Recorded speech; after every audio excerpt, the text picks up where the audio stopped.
네, 제가 이전에 광고를 보았습니다.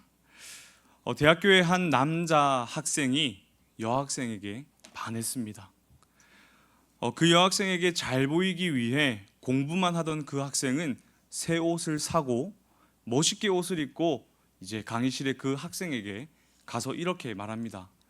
이상형이 어떻게 되세요? 그 여자 학생이 이렇게 대답합니다. 말 안 거는 남자요.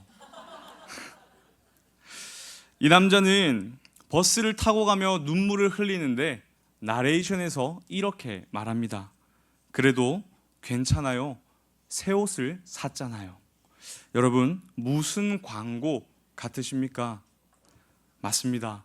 옷 광고인데 사랑을 스토리로 한 것이죠.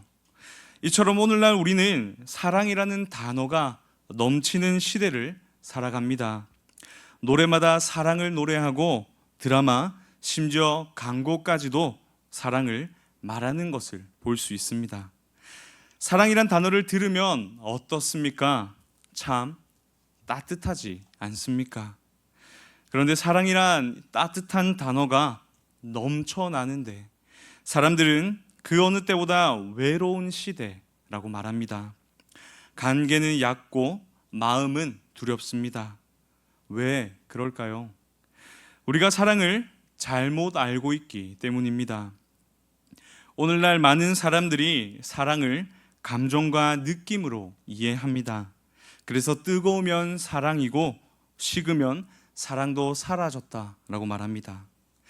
오늘 사랑한다고 말하지만 내일 등을 돌릴 수도 있을 만큼 사랑이 얕아졌습니다. 그런데 이것은 우리 시대만의 이야기가 아닙니다.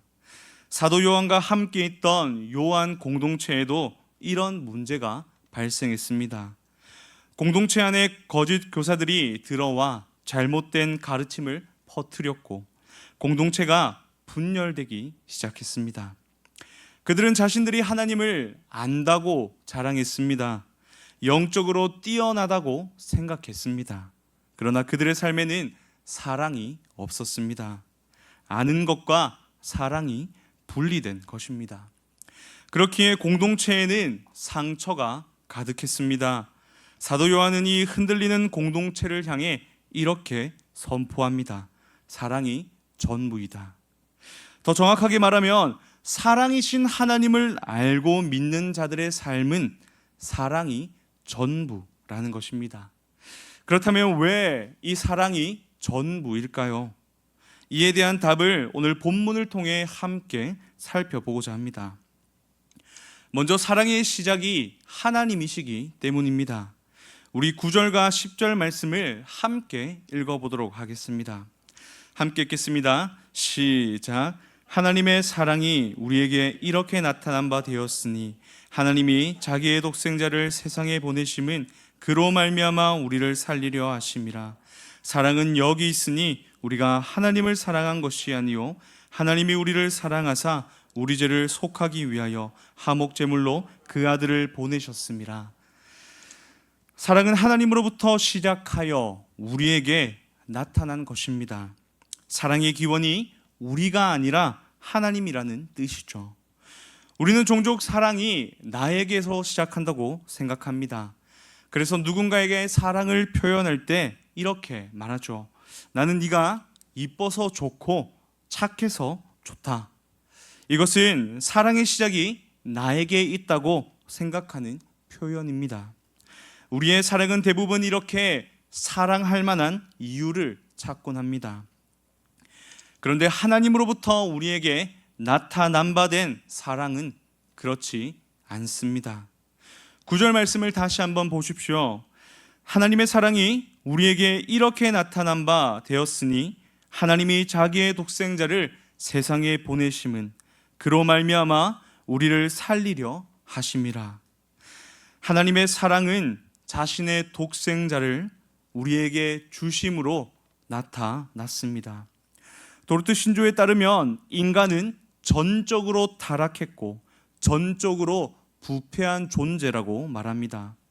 그래서 다윗은 시편 14편 3절을 통해 다 치우쳐 함께 더러운 자가 되고 선을 행하는 자가 없으니 하나도 없도다라고 말합니다. 죄로 말미암아 선을 행하는 것이 없다라는 말은 표현만 다를 뿐 성경 전체를 관통하는 우리의 연약함에 대한 핵심입니다.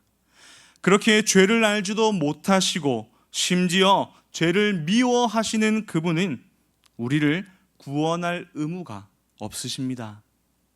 돌들로도 자신을 높이게 하시는 그분은 굳이 우리가 아니더라도 홀로 영광스럽고 거룩하신 분이십니다. 하지만 그분은 전적 타락, 전적 부패에 있는 우리를 그냥 두지 않으셨습니다. 우리 함께 로마서 5장 8절 말씀을 읽어보도록 하겠습니다. 함께 읽겠습니다. 시작.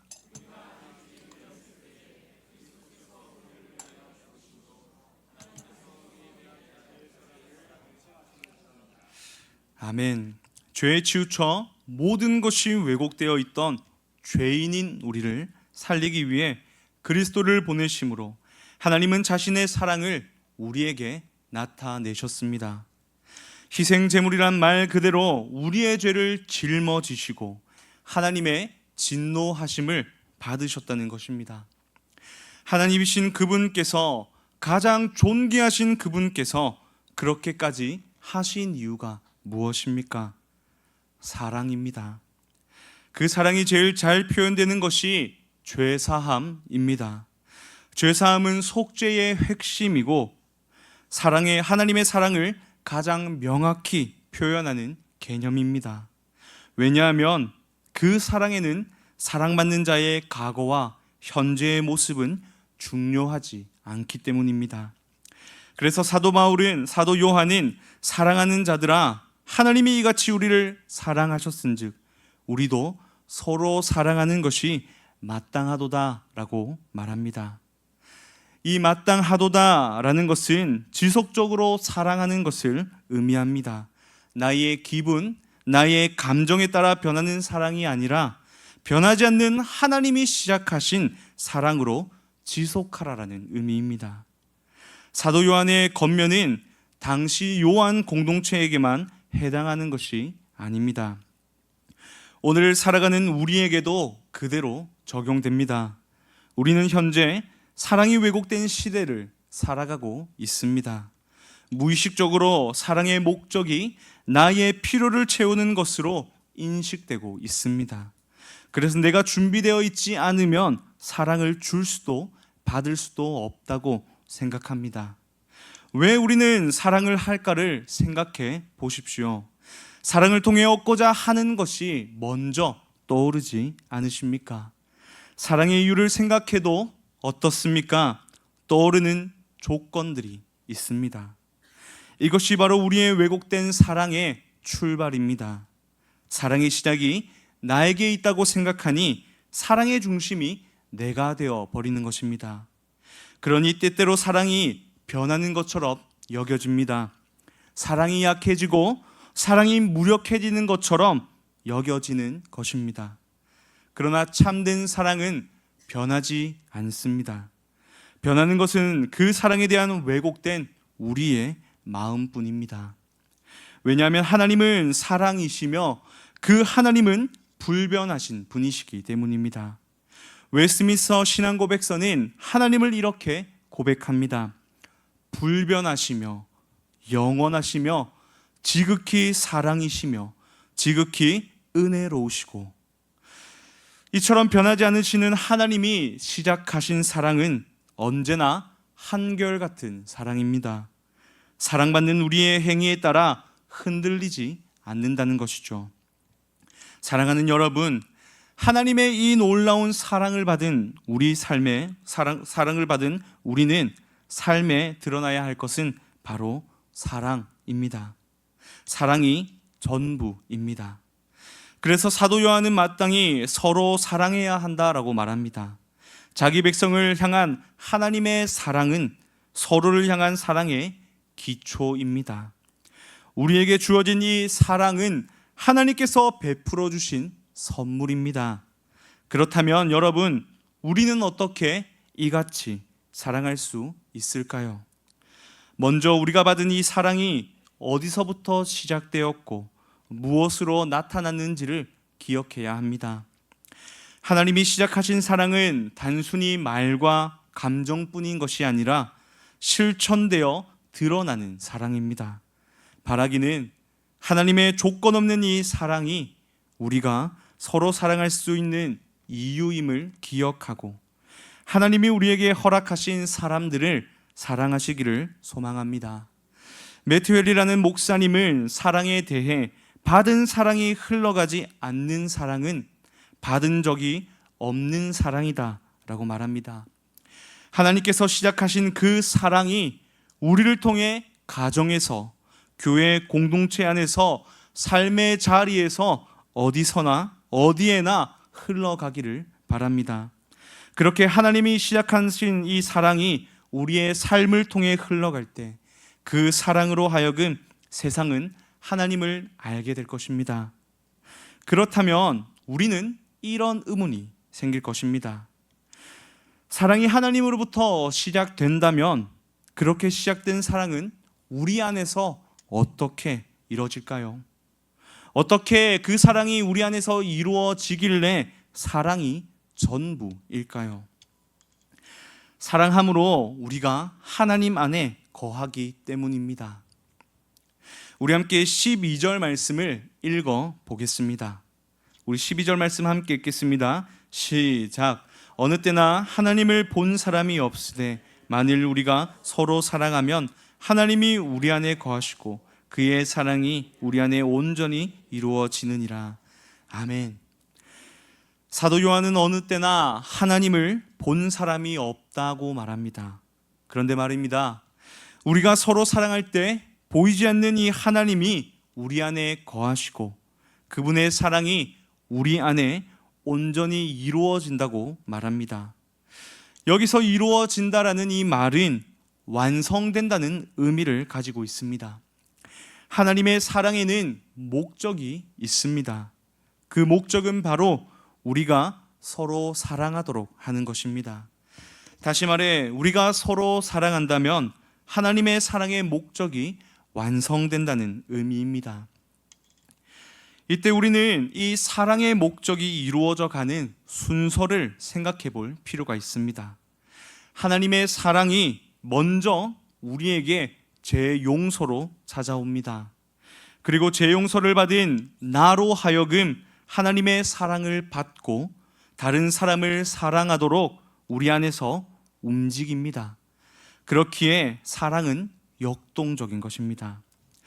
이렇게 사랑함으로써 우리는 직접 보지 못한 하나님 안에 거하고 그분이 우리 안에 거한다는 사실을 알 수 있습니다.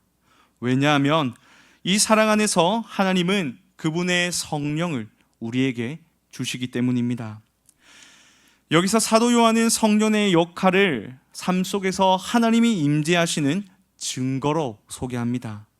성령의 역사는 그리스도인이 자신과 하나님이 올바른 관계 속에서 친밀한 교제를 맺고 있음을 알게 합니다.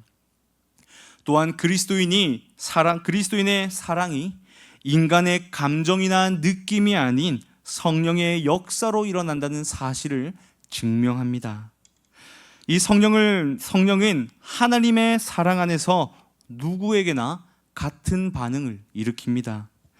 그 반응은 하나님이 거하실 처소가 되기 위하여 그리스도 예수 안에서 함께 지어져 간다는 것입니다. 교회 공동체로서 함께 나아가게 하는 것입니다. 이것의 근거에 대해 에베소서 4장 4절에 기록된 사도 바울의 말을 보겠습니다. 몸이 하나요 성령도 한 분이시니 이와 같이 너희가 부르심의 한 소망 안에서 부르심을 받았느니라. 이처럼 기독교의 사랑은 우리가 사랑이신 하나님 안에 있고 그 하나님이 우리 안에 계시는 것에 대한 표현입니다. 이것은 요한일서 1장에서 사도 요한을 사귐으로 표현합니다. 이러한 사랑을 통해 우리는 하나님 아버지가 아들을 세상에 구주로 보내신 것을 보았고 증명합니다. 12절은 하나님을 본 사람이 없다라고 했는데 14절은 아버지가 아들을 보내신 것을 우리가 보았다고 말합니다. 모순처럼 보이지만 사실은 같은 진리의 두 면입니다. 우리는 하나님을 직접 보지 못하지만 그분이 보내신 아들을 통해 그분의 사랑을 보았습니다. 그리고 그 사랑이 우리 가운데서 지금까지 흘러오고 있습니다. 이런 것이죠. 하나님께서 그리스도를 세상의 구주로 보내신 일은 요한 공동체의 입장에서는 분명한 과거의 사건입니다. 그런 그들이 여전히 세상의 구주인 그리스도를 보고 증언한다라는 이 이유는 하나님의 사랑을 받았기 때문입니다. 믿음으로 그리스도가 여전히 세상의 구주이심을 선포하는 것입니다. 사도 요한이 예수님을 구주로 표현한 것에는 이유가 있습니다. 요한 공동체가 있던 당시 구주라는 이 표현은 사람에게나 신들 모두에게 사용되어졌습니다. 그래서 가이사는 로마 세계에서 구주로 여겨지기도 했습니다. 이런 배경에서 요한이 예수님이 구주라고 부르는 것은 세상 통치자들을 능가하시는 그분의 존귀함과 전능하심을 강조하며 하나님만이 만유의 주권자이심을 인정하는 표현입니다.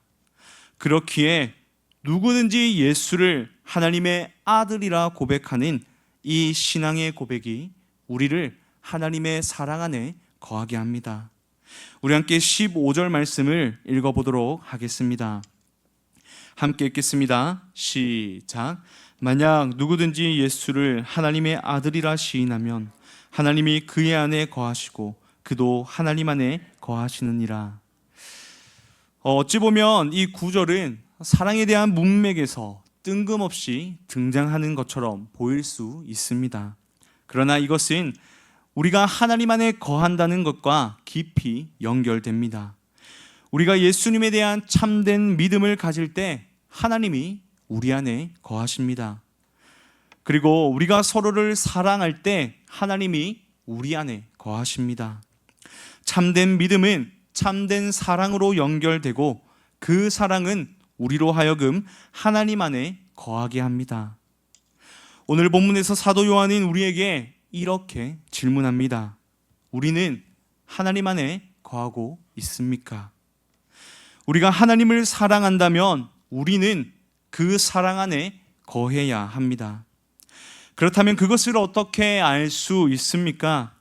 먼저는 우리의 신앙 고백이고 또 하나는 형제를 사랑하는 것입니다. 신앙을 고백하는 자는 자기 고백의 말에 자신의 삶을 맞추어 가야만 합니다. 요한 공동체를 괴롭히던 영지주의자들이 이랬습니다. 그들은 자신들이 하나님과 영적인 깊은 교류가 있다라고 말했습니다. 그러나 그들의 삶은 그들의 그런 고백과 전혀 다르게 사랑이 없는 쾌락주의적인 모습을 보여줍니다. 사랑하는 여러분, 우리가 하나님께로부터 받은 사랑은 우리를 하나님 안에 거하게 합니다. 그 거함은 삼위 하나님과 누리는 친밀한 교제의 자리입니다. 그리고 그 교제는 매일의 바른 신앙 고백과 그에 따른 사랑 실천을 통해 우리의 일상에서 매우 구체적으로 이루어집니다. 보이지 않는 하나님은 보이는 사랑과 실천을 통해 우리 가운데 가시화되시며 우리가 서로 사랑함으로써 우리는 사랑 그 자체이신 하나님 안에 거하게 된다는 사실을 기억하시기 바랍니다. 이렇게 사랑은 하나님으로부터 시작해서 우리가 하나님 안에 거하도록 합니다. 더 나아가 이 사랑이 우리 삶의 전부라고 말하는 마지막 이유는 무엇일까요? 바로 사랑이 우리를 담대하게 하기 때문입니다. 17절 말씀을 보십시오. 이로써 하나님이 우리에게 온전히 이루어진 것은 우리로 심판날에 담대함을 가지게 하려 함이니 주께서 그러하심과 같이 우리도 이 세상에서 그러하니라. 아멘. 하나님께서 성도들 안에 계시고 성도가 하나님 안에 거하는 이 친밀한 관계는 하나님의 사랑이 우리 안에 온전히 이루어졌음을 보여줍니다. 온전히 이루어졌다라는 말은 이미 온전하게 하신 것을 지금도 여전히 온전하게 이루어지고 있는 지속적인 의미를 가지고 있습니다. 하나님께서 이렇게 하나님의 사랑이 우리에게 온전하게 이루어지게 하신 것은 우리로 하여금 담대함을 가지게 하기 위함입니다. 이 담대함은 우리가 장차 하나님의 심판대 앞에 섰을 때 담대함을 가지게 한다라는 표현이 아닙니다. 지금 우리가 그 담대함을 가지고 있다라는 것입니다. 다시 말해 우리 안에 하나님의 사랑으로 말미암아 그 사랑 안에서 그분이 원하시는 삶의 형태가 만들어지고 있으며 그 모습은 지금 이때만 유효한 것이 아니라 지금부터 심판의 날을 넘어가게 하는 지속적인 효력을 가진다는 의미입니다. 이러한 지속의 의미를 가지는 현재 시대 사용은 주께서 그러하심 같이 우리도 이 세상에서 그러하니라 라는 말까지 연결됩니다. 우리가 고백하는 신앙 고백에 보면 그리스도께서 지금 계신 곳이 어디라고 말합니까? 전능하신 하나님 우편에 앉아 계신다고 고백합니다.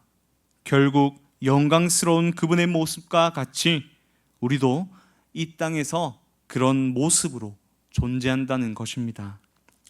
이게 무슨 말일까요? 우리는 이 세상 속에서 영광스러운 하나님의 구별된 자녀로 살아간다라는 것입니다. 그렇게 우리를 향한 하나님의 사랑은 우리에게 큰 위로가 됩니다. 하이델베르크 요리문답은 살아서나 죽어서나 우리의 유일한 위로는 무엇입니까? 라는 질문에 살아서나 죽어서나 우리의 유일한 위로는 우리의 몸과 영혼이 우리의 것이 아니라 신실하신 그리스도 예수의 것입니다 라고 대답합니다. 하나님의 사랑 안에 거하는 우리의 인생을 그분이 책임져 주신다는 이 말이 우리가 지금부터 심판의 날까지 담대할 수 있는 이유이자 사랑 안에 두려움을 내쫓는다고 말하는 이유가 됩니다. 두려움을 내쫓는다라는 것은 어두운 방 안에 불을 켜는 것과 마찬가지입니다. 어두운 방에 불을 켜면 언제 그랬냐는 듯 어둠이 사라지고 밝은 빛이 방 안을 가득 채우죠. 마찬가지로 하나님의 완전하신 사랑이 우리 가운데 거할 때 두려움이 완전하게 사라지게 될 거라는 의미입니다. 이와 반대로 하나님을 알지도 못하고 그 사랑 안에 거하지 못하는 자들은 두려움을 내쫓지 못한다고 사도 요한은 말합니다.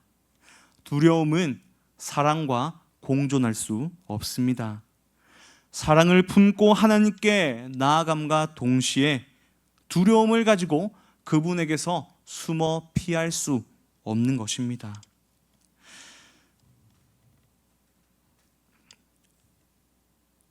이 때문에 사도 요한은 두려움이 하나님과의 관계가 막혀있기 때문에 생긴 것이며 그 결과로 형벌이 뒤따른다고 말합니다. 하지만 온전한 사랑의 상태는 깨어진 관계가 회복되고 진노의 원인인 죄 문제가 해결된 상태입니다. 사도 바울은 에베소서 3장 12절을 통해 담대함에 대해 이렇게 말합니다. 우리가 그 안에서 그를 믿음으로 말미암아 담대함과 확신을 가지고 하나님께 나아감을 얻느니라. 결국 담대함은 우리가 하나님 안에서 그분의 뜻대로 사랑을 실천하며 살아갈 때 우리가 누리게 되는 결과입니다. 지금 우리를 두렵게 하는 것이 무엇입니까? 혹시 우리가 두려워하고 있는 것은 무엇입니까? 가정의 문제입니까? 자녀의 신앙입니까? 혹은 막막해 보이는 우리의 미래입니까? 다양한 문제들이 우리를 조여오는 것처럼 여겨질 때가 있을 것입니다. 그러나 여러분, 하나님이 우리에게 보이신 사랑, 우리를 초대하신 하나님의 사랑은 완전합니다. 두려울수록 우리에게 베푸신 하나님의 그 사랑을 바라보십시오. 그 사랑 안에 거하면 거할수록 우리의 두려움은 점점 더 멀리 내쫓길 것이고 우리는 담대하게 설 수 있게 될 것입니다. 말씀을 맺겠습니다. 오늘 사도 요한은 우리가 사랑할 수 있는 이유에 대해 이렇게 말합니다. 우리 19절 말씀을 함께 읽어보겠습니다. 19절 말씀 함께 읽겠습니다. 시작. 우리가 사랑함은 그가 먼저 우리를 사랑하셨습니다. 아멘. 개역개정은 사랑함은 그가 먼저 우리를 사랑하셨음이라 라고 번역했지만 이 구절을 조금 더 원어의 느낌을 살려 번역한다면 우리는 사랑합니다. 왜냐하면 그분이 먼저 우리를 사랑하셨기 때문입니다 라고 말할 수 있습니다. 사랑하는 여러분, 우리는 사랑합니다. 먼저는 나의 구주 되신 하나님을 사랑하고 그분이 사랑하는 교회를 사랑합니다. 우리가 사랑이 넘쳐서가 아니라 서로가 사랑받을 만해서가 아니라 하나님이 먼저 우리를 사랑하셨고 그 사랑을 보이셨기 때문입니다. 그분이 보이신 사랑은 죄로 죽어 마땅한 우리를 위해 독생자를 십자가에 내어주심으로 나타내셨습니다. 우리가 아직 죄인이었을 때 말이죠. 그러므로 하나님의 이 사랑은 우리의 삶의 전부입니다. 그러니 사랑을 행하시길 바랍니다. 사랑은 감정이나 느낌이 아니라 표현되는 것입니다. 가정에서 사랑이 표현되므로 우리는 가정 안에 함께 하시는 하나님을 만나게 됩니다.